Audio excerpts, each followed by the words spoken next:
Bismillahirrahmanirrahim. Assalamualaikum warahmatullahi wabarakatuh. Innal hamdalillah nahmaduhu wa nasta'inuhu wa nastaghfiruh wa na'udzubillahi min syururi anfusina wa min sayyiati a'malina may yahdihillahu fala mudhillalah wa may yudhlil fala hadiyalah. Asyhadu an la ilaha illallah wa asyhadu anna Muhammadan abduhu wa rasuluh. La nabiyya ba'da. Para mahasiswa baru Fakultas Ekonomi Universitas Siliwangi, pertama saya ucapkan selamat datang dan selamat bergabung dengan keluarga besar Fakultas Ekonomi Universitas Siliwangi. Pada kesempatan ini, terlebih dahulu saya ingin perkenalkan, saya I. Surgawati, Wakil Dekan 2 yang membidangi bidang umum dan keuangan untuk masa bakti 2018-2022. Pada kesempatan ini saya ingin sedikit menjelaskan atau memberi informasi ya tentang bidang yang menjadi tanggung jawab saya di tingkat fakultas, yaitu bidang umum dan keuangan. Layaknya sebuah sistem, suatu organisasi tentu terdiri dari berbagai komponen, di mana komponen-komponen ini akan saling terkait satu sama lain, bersinergi satu sama lain untuk bersama-sama menyusun kekuatan agar tujuan dari organisasi tersebut lebih cepat tercapai. Fakultas Ekonomi adalah komponen dari organisasi pendidikan, dalam hal ini Universitas Siliwangi, yang turut membangun, turut bersinergi untuk kemajuan Unsil ke depan. Nah, agar sinergitas ini terjalin dengan baik, kemudian masing-masing komponen juga merasa bertanggung jawab atas tugas-tugasnya, maka disusunlah sebuah struktur organisasi Fakultas Ekonomi yang menjadi derivasi dari struktur organisasi di tingkat universitas. Nah, struktur organisasi ini dibangun dengan mengacu atau dengan berdasar pada Permenristek, di mana pendidikan tinggi dulu bernaung. Permenristek Dikti nomor 48 tahun 2016 yang kemudian diubah atau diperbaharui dengan Permenristek Dikti nomor 21 tahun 2017. Nah, organisasi di tingkat fakultas ini agak sedikit berbeda dengan organisasi di tingkat universitas, di mana dekan sebagai penanggung jawab yang bertanggung jawab kepada rektor atas kinerja atau berjalannya organisasi Fakultas Ekonomi itu tidak dibantu oleh 3 orang wakil dekan, seperti halnya rektor yang dibantu oleh 3 orang wakil rektor. Nah, dekan di sini dibantu oleh 2 orang wakil dekan, yaitu wakil dekan 1 dan wakil dekan 2. Struktur organisasi ini terdiri dari organ-organ dari mulai tingkat pengambil kebijakan, yaitu dekan dan wakil dekan, yang kemudian dibantu oleh organ lain yang berada di level pelaksana. Nah, dekan dan wakil dekan ini bekerja sama atau berkoordinasi dengan Senat Fakultas, dengan gugus kendali mutu untuk bersama-sama membina atau menugasi organisasi di bawahnya, komponen organisasi di bawahnya, yaitu pertama kelompok jurusan atau program studi, lalu kemudian ada kelompok laboratorium dan ada tata usaha. Nah, dekan itu yang berada di level pengambil kebijakan beserta wakil dekan. Dekan bertugas memimpin dan mengatur pelaksanaan Tridharma perguruan tinggi sebagai ciri utama dari sebuah institusi pendidikan tinggi. Di samping itu, dekan juga bertugas melaksanakan pembinaan kepada mahasiswa, alumni, dosen, dan tenaga kependidikan, serta melakukan pelaksanaan urusan tata usaha di lingkungan fakultas. Nah, tugas-tugas dekan ini didelegasikan diantaranya kepada wakil dekan 1 yang membantu dekan dalam memimpin dan mengatur pelaksanaan tridharma perguruan tinggi serta pembinaan mahasiswa dan alumni. Sementara tugas-tugas mengatur pelaksanaan kegiatan di bidang administrasi umum, perencanaan, keuangan dan sistem informasi, serta pembinaan dosen dan tenaga kependidikan itu didelegasikan kepada wakil dekan 2. Nah, kemudian di level pelaksana ini ditangani oleh bagian tata usaha, di mana bagian tata usaha juga ini terdiri dari subbagian akademik dan kemahasiswaan yang tugasnya menyelenggarakan urusan pengadministrasian pelaksanaan tridharma perguruan tinggi, kemahasiswaan dan alumni, serta pengelolaan, evaluasi, dan pelaporan data akademik di tingkat fakultas. Kemudian bagian yang kedua dari bagian tata usaha ini adalah subbagian umum dan keuangan. Subbagian ini menyelenggarakan urusan pengadministrasian umum, ketatalaksanaan dan ketatausahaan kepegawaian, kerumah tanggaan, barang milik negara, serta perencanaan keuangan. Nah,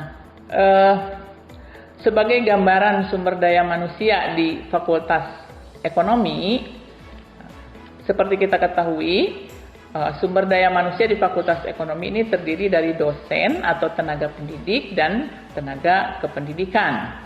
Tenaga pendidik ini terdiri dari status tenaga tetap dan praktisi.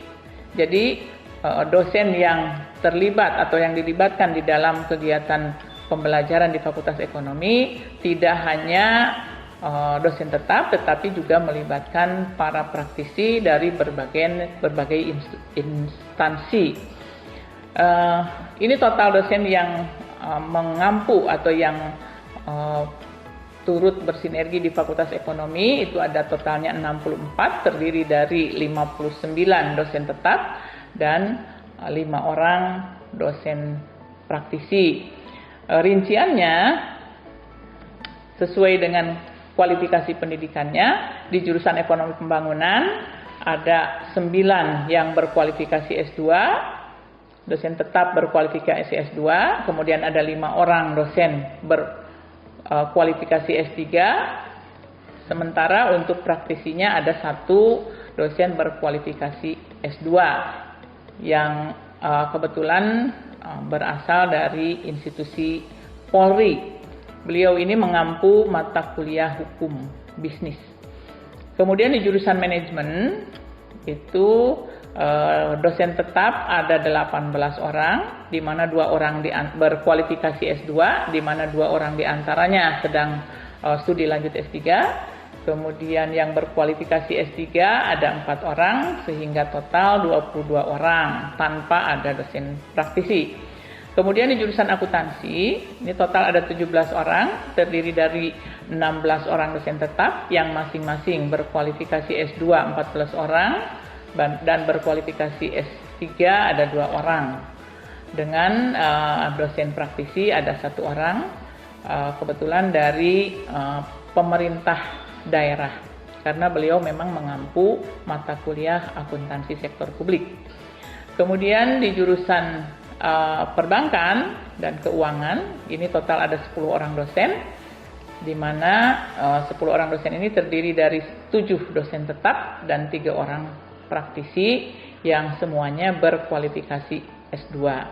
Nah, praktisi yang terlibat ini diantaranya dari kalangan perbankan, kemudian dari OJK dan dari praktisi pasar saham.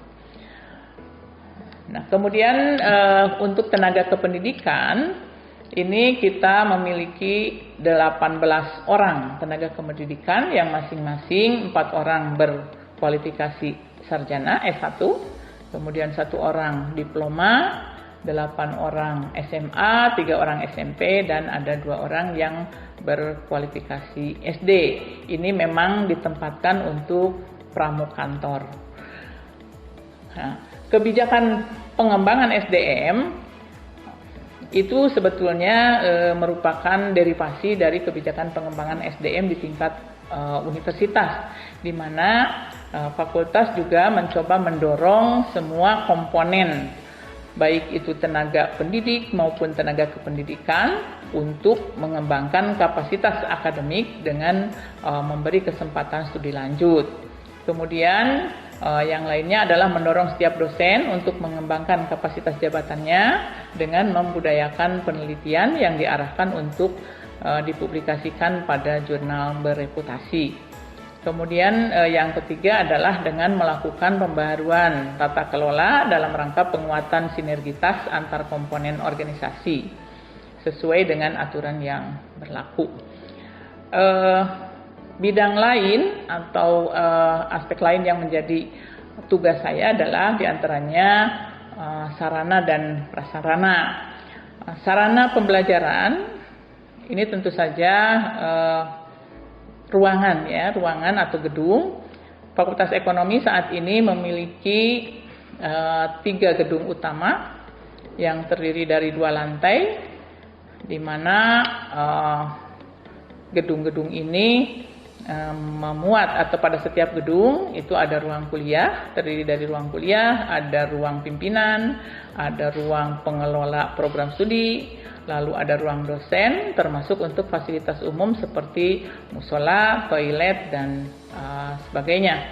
Bahkan saat ini kita Fakultas Ekonomi memiliki ruang khusus untuk pojok bursa. Pojok bursa itu hasil kerjasama antara Fakultas Ekonomi dengan pihak Reliance, ya. Nah, untuk kebijakan sarana ini sebetulnya tingkat fakultas itu tidak memiliki kewenangan dalam hal pengadaan. Jadi kami pengelola di tingkat fakultas hanya sebatas melakukan perawatan saja. Adapun fasilitas-fasilitas untuk pengadaan termasuk fasilitas penunjang itu berada di tingkat universitas. Kemudian yang terakhir ini adalah bagian keuangan. Ini menjadi bagian yang paling sensitif barangkali. Yang terkait dengan keuangan bagi mahasiswa pada umumnya itu di awal biasanya kegiatan yang terkait dengan keuangan itu dilakukan di awal tahun akademik, di mana di setiap awal tahun akademik itu setiap mahasiswa supaya mahasiswa itu tetap tercatat atau tetap mendapatkan status sebagai mahasiswa Universitas Siliwangi, itu tentu saja harus melakukan registrasi administrasi yang diantaranya adalah berupa registrasi keuangan. Nah, ini juga tidak menjadi kewenangan di tingkat fakultas, tetapi semuanya ditentukan di tingkat universitas.